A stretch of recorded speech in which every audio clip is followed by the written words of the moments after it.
Euzubillahimineşşeytanirracim. Bismillahirrahmanirrahim. Elhamdülillahi Rabbil alemin ve akibetu lil muttakin ve salatu ve selamu ala seyyidina Muhammed ve ala alihi ve sahbihi ecma'in. Bugün kelgen dersimiz bolsa Arapça sözleşmeydi Allah için tayyorlangan Arapça öğütüş dersindeki bolgan dersimizin kitabımızdaki 5. dersi. Ef'al yani fiillar. Arap dili çoğun cihetten isim, fiil, harf dep 3 kategoriyadan tüzülgen bolup buniki biz 5'te hazır isimlerden biraz sözlep ötken bolduk. Harflerden yani bağlıqçılardan biraz sözlep ötken bolduk. Yani fi degen bağlıqçı bilen va degen bağlıqçını sözlep öttük. Emdi ulanın hükmü sözlep öttük. Emdi hazır bilgen kelgimiz olsa fiillar. Yani Arap dili kategoriyasındaki çoğun 4 türünün 3 türünün biri olan fiillar türü geldik. Hem de fiillar türü. Xuddi bizim Uygurçadaki fiillar mı isimli bilen farklandığın tarafı fiillar zamanga ayrılıdı. Ötken zaman, hazırki zaman, kildiğin zaman da bir işinin, bir şirketinin ki ya ötken zamanda bulup ötkenlikini ya ki hazırki zamanda bulup atkallıkını ya ki bunun dinkin buluduğallıkını körüstüp birdiğin fiillar fiil de atılıdı. Mana bu isim bilen ayrılanmaz bir mühim nerse fiil degen. Çünkü fail degen asas isim köpünce haleti isim buludu fail degen.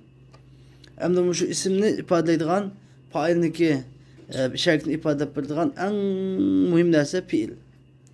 Fiil payda buludu, fiilnikin fail çıkıdı. Onunkin mef'ul çıkıdı. Hoş hem de hazır kaide bilgen bulduk, fiilini sözleyimiz. Ef'al, fiillar. Yemşi degen meni vatıdı. Yecri yuguru vatıdı. Yes'adu yukarı öyle vatıdı. Yenzilu şu vatıdı. Yeclisu otur vatıdı. Yakifu ürü turu vatıdı. Yetevedda'u taharet ili vatıdı. Yukebbiru tekbir eyti vatıdı. Namaz gıyana Allahu Ekber dep tekbir eyti vatıdı. Yusalli namaz okuvatıdı. Yerka'u ruku kılıvatıdı. Yescudu secde kılıvatıdı. Yusellimu salam birvatıdı. Ye'kulu yevatıdı. Yeşrabu içivatıdı. Yektubu yazıvatıdı yani hat yazıvatıdı. Yakra'u okuvatıdı yani kitap okuvatıdı. Yenamu uxlavatıdı. Yusebbihu tesbih eytivatıdı. Kolu tesbih servatıdı. Yedhaku külüvatıdı. Yebki yığlavatıdı. Yeftehu içivatıdı yani işkini içivatıdı yani. Yugliku yepuvatıdı yani işkini yepuvatıdı. Yahrucu çıkıvatıdı yani öydün talağı sırtka çıkıvatıdı. Yedhulu kiravatıdı yani sırtın içkiliğe kiravatıdı.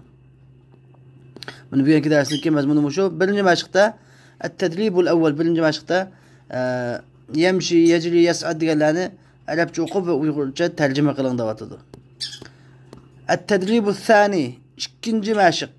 İkinci meşkte yecri diyen söz kalemde tutaştırın davatıdır. Yecri diyen yemşi, yecri, yakifu da üst sözünü veripti. Üst sözündeki kaysi yecri şu onu udul keginde tutaştırın sizip davatıdır. Depte gezip şunu tutaştırırsan buludu. Yes'adu diyen kayakta diyen. Üçüncü meşk olsa yecri diyen kancı katekçide. Yecri diyen söz yecli sudumu, yecli su yahrucu. Kays katekçide dep sözlükten bilipti. Yani birinci katekçide dep şunu şu katekçiyi doğru belgesine koşanı buludu. Et-tedribul rabi'.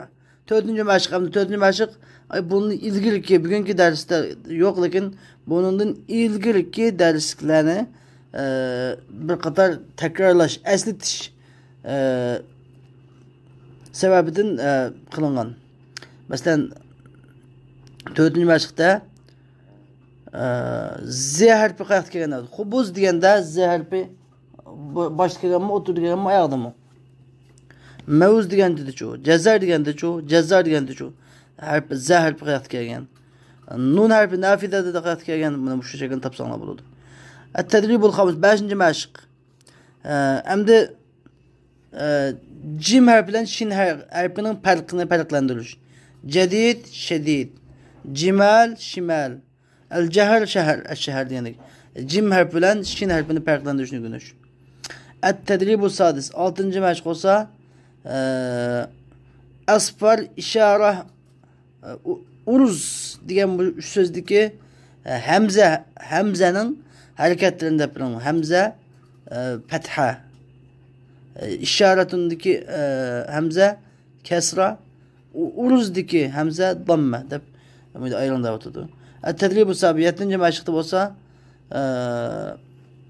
asfar ya'kulu yaqra'u, yani Hemze'ninki başta kelgen haleti, oturdu kelgen haleti ve ayakta kelgen haletini yazıldı. Hemze 5 kesiminde yazıldı, oturdu kesiminde yazıldı, ayakta kesiminde yazıldı deb oturdu.